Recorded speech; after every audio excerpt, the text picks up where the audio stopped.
அக்கா இது உங்கள் தோட்டமா? ஆமாம். என்ன காயில் போட்டிருக்கீங்க? வெண்டைக்காய், கொத்தரங்காய், பச்சை மிளகா, அதில் கருப்பு இருப்பா இலைப்பெண் பூச்சி அதெல்லாம் இருக்காக்கா? அது அப்புறம் இலைப்பட்டு பூச்சி பூச்சி பேரெல்லாம் தெரியாது. ஆனால் குருணை குருணையாக மேலே பூச்சியாக இருக்குது, இலையெல்லாம் சுருண்டு இருக்குது.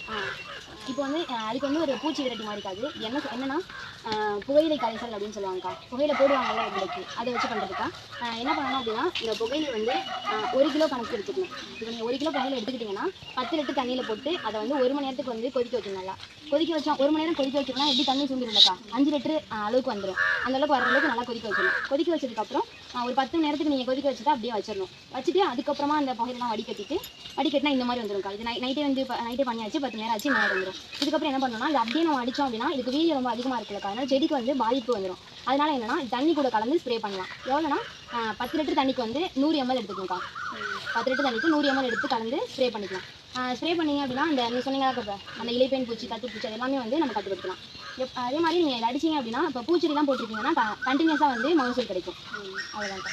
அதாவது உங்களுக்கு சந்தேகம் நீங்கள் வந்து இப்போ 10 லிட்டர் தண்ணி எடுத்துக்க சொல்கிறீங்க, ஆனால் 100 ml அடித்தாவே போதும்னு சொல்கிறீங்க.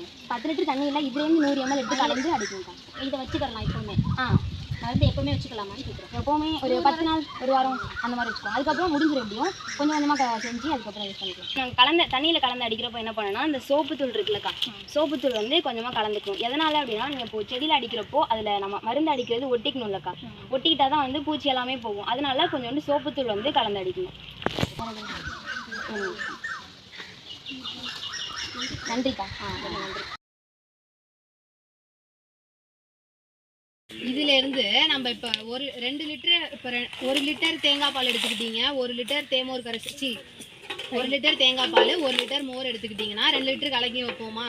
அதுலேருந்து நீங்கள் 1 லிட்டர் எடுத்து 10 லிட்டர் தண்ணியில் கலந்து இந்த இதை 5 to 6 நாள் வச்சுருக்கோம்ல நிழலான இடத்துல, அதுக்கப்புறம் இதுலேருந்து 1 லிட்டர் எடுத்து 10 லிட்டர் தண்ணியில் கலந்து செடிக்கு அடிக்கணும்.